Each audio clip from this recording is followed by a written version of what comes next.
because back then you said it was 2014.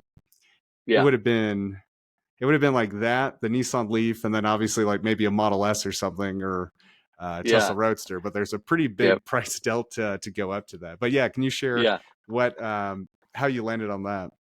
Yeah, for sure. Well, so I bought it it was either late 2015 or early 2016. So it was a used model. And I think at the time I was looking at the Nissan Leaf.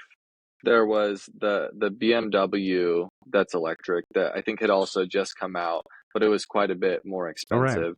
And then yeah, Tesla Model S.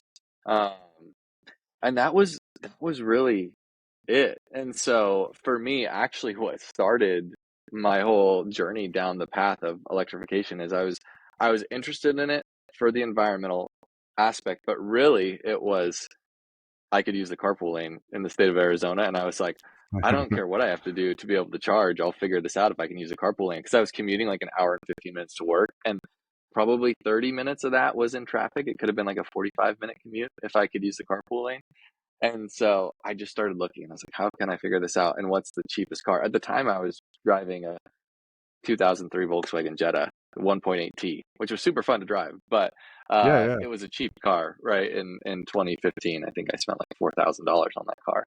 And so I was like, I didn't have a bunch of money. I was a teacher just starting out of college. And so I needed something that was inexpensive. So I wasn't going to do the BMW or the Tesla. And so I was between the Nissan and the Ford Focus. And they had pretty similar range, but I liked how the Focus looked way better. I was like, I don't really Yeah. want to drive a Nissan Leaf. It wasn't doing it for me with how it looked. And the Ford Focus looks just like the gas Ford Focus. You can't even tell the difference except for the blue cloud plate.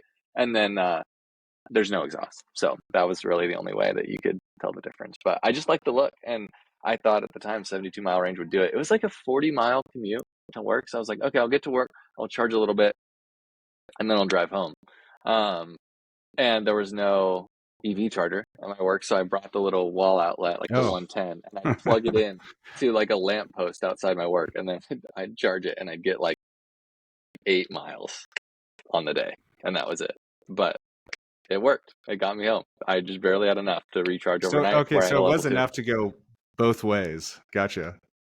Yeah, just barely though. I mean, I had to plug in at work.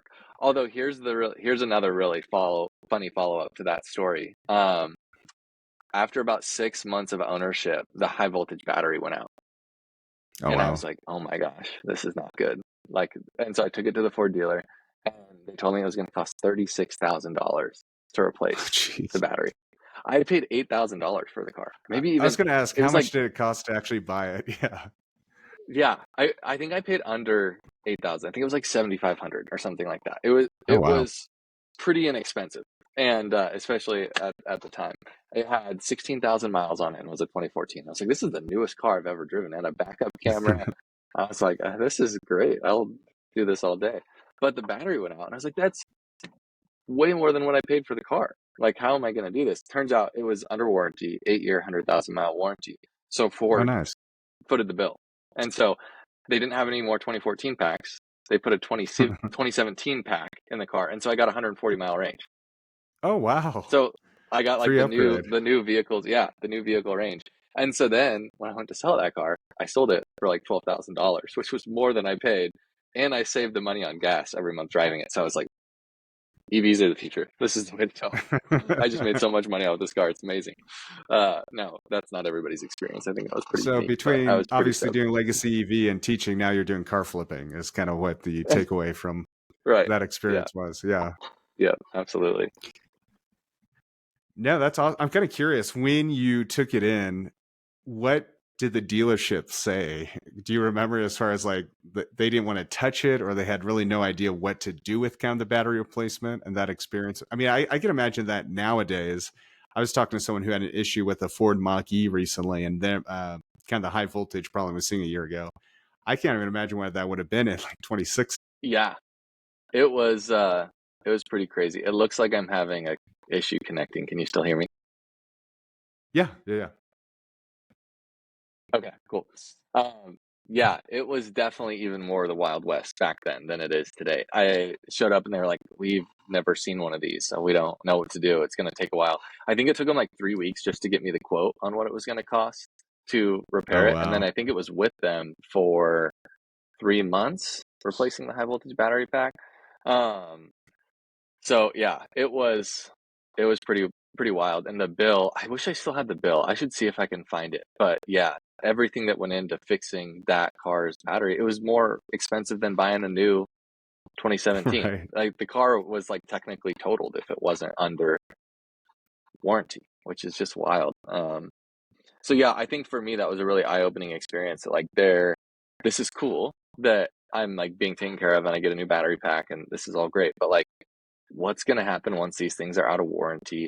How are For technicians going sure. to know how to replace it? Because I only had the Ford dealer. That was the only place I could go. That was the only place that sold the battery. So like even the local mechanic that I was used to going to, he was like, "Don't bring it here. I can't do anything for Yeah. you." And so it just started to like get the wheels spinning on what is this going to look like in 20 years? Like when a ton of these vehicles are out of warranty and still technically like they're on the road, they're getting bought in the used vehicle market, you know? Um, and so I like to think that that's a large part of what we're addressing today is we're helping shops get access to training so they can figure out what it looks like to do work in this space. And we're supporting shops that are replacing Nissan Leaf battery packs.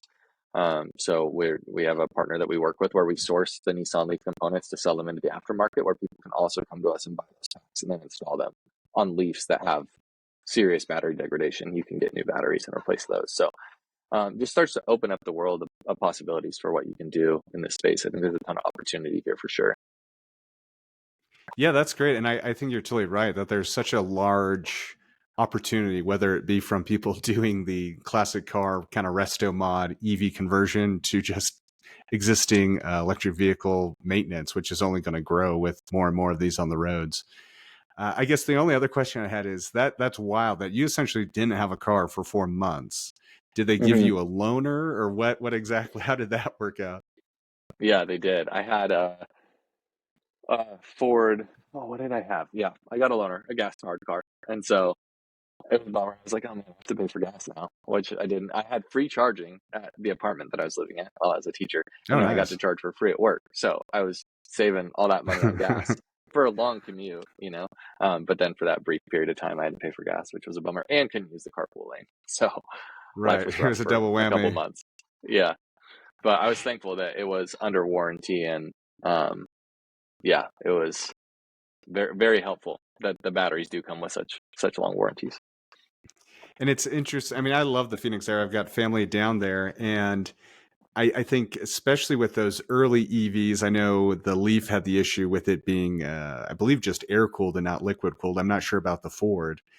Going from the 70-mile range to the 140-mile range, when you turned on the AC, was there still a pretty noticeable difference in range, or had there been kind of changes to kind of the thermal management at all with that change the new battery? You know, that's a good question. I haven't even looked up the specs of that car since I have become more knowledgeable around EV technology. I believe it was just I'm an sure. air-cooled pack. Yeah, I don't Yeah. even think they were really doing liquid cooling at the time. But definitely saw range decrease. I think instead of 142, it was like 117 or something like that.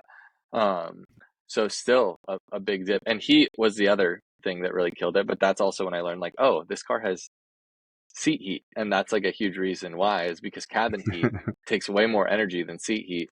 And so, yeah, you don't get very many cold winter mornings in Arizona, but occasionally it's Right. down in like the 30s or Unless you're up 40s. in And so, Flagstaff or something. Yeah. right, yeah. So I'd get out there and I'd turn on the seat heat and I'd let it warm up. Or the car also, you could program it to have a schedule. So I like had my commute Oh, nice. scheduled. So while it was plugged in, it would turn on cabin heat and get the car up to temperature while it was plugged in, so it wouldn't take battery life. Which was super cool to be able to have those features and mess with a lot of that, which helped with range. And so I just started to learn the